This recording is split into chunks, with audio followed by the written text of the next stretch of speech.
নমস্কার, আমি প্রিয়। আমার এই ভিডিওতে আপনাদেরকে অনেক অনেক স্বাগত জানাই।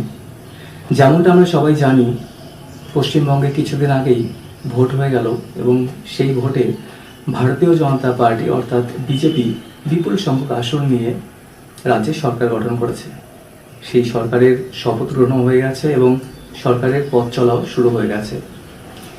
আমরা অনেকেই অনেক স্বপ্ন নিয়ে, অনেক আশা নিয়ে বিজেপিকে ভোট দিয়েছি। কেউ বা চাকরি পাওয়ার আশায়, কেউ বা সুন্দর ব্যবসায়িক পরিবেশ পাওয়ার আশায়, কেউ বা দুর্নীতি, গুন্ডারাজ এসবের বিরুদ্ধে। আরও অনেকের বিভিন্ন রকম কারণ থাকতে পারে।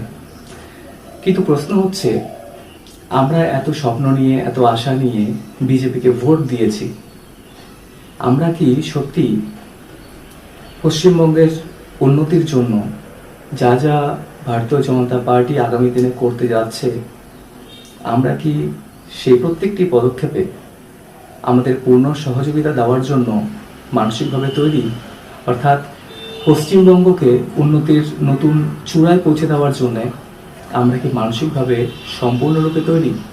কারণ এত বছর ধরে এই গুন্ডারাজ, দুর্নীতি, ধমকানি চমকানি এসব দেখতে দেখতে বলা চলে এসব আমাদের প্রায় রক্তে মিশে গেছে।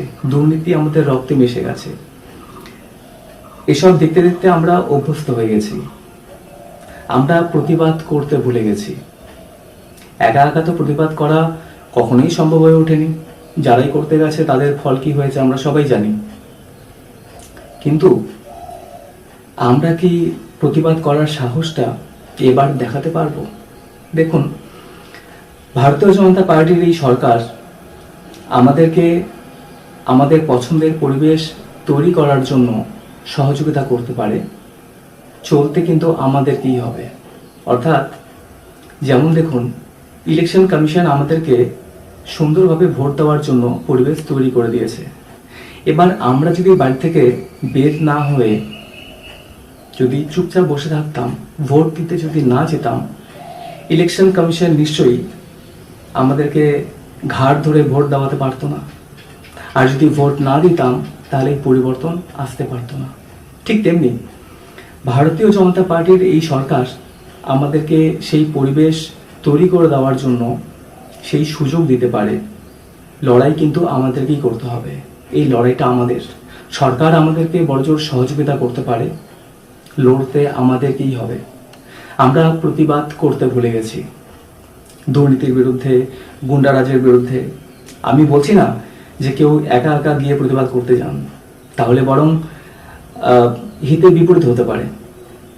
কারণ এত বছরের অভ্যেস, যারা দুর্নীতি করে আসছে, যারা গুন্ডারাজ নিয়েই সারাক্ষণ ছিল, যারা গুন্ডামি করতেই সারাক্ষণ ব্যস্ত ছিল, তারা কিন্তু এত সহজে বদলাবে না। তার জন্য সরকার নিশ্চয়ই কড়া পদক্ষেপ নেবে, কিন্তু লড়াইটা আমাদেরকে লড়তে হবে, প্রতিবাদ আমাদেরকে করতে হবে। যদি আমরা প্রতিবাদ না করি তাহলে কিন্তু আমরা এত বছর ধরে যা সব দেখে এসেছি, ভবিষ্যতেও কিন্তু আমাদেরকে তেমনটাই দেখতে হতে পারে। ভারতীয় জনতা পার্টির এই সরকার আমাদেরকে বড়জোর সুযোগ দিতে পারে, আমাদেরকে সহযোগিতা করতে পারে। কড়া পদক্ষেপ নিয়ে আমাদেরকে সেই পরিবেশ তৈরি করে দেওয়ার জন্য তার রাস্তাটা কিন্তু আমাদেরকে দেখিয়ে দিতে পারে। কিন্তু সেই রাস্তায় আমাদেরকেই চলতে হবে। সেই জন্য আসুন সবাই মিলে দুর্নীতি, গুন্ডারাজ এসব দেখলেই একজোট হয়ে প্রতিবাদ করি।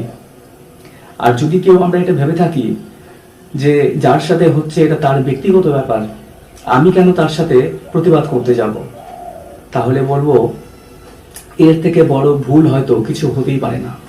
কারণ আজকে আপনি যেটা দেখছেন, যে ঝামেলাটার মাঝখান দিয়ে আপনি যাচ্ছেন, হতে পারে কাল ঘুরে ফিরে সেই ঝামেলাটা আমার কাছেই আসতে পারে বা অন্যের কাছে যেতে পারে।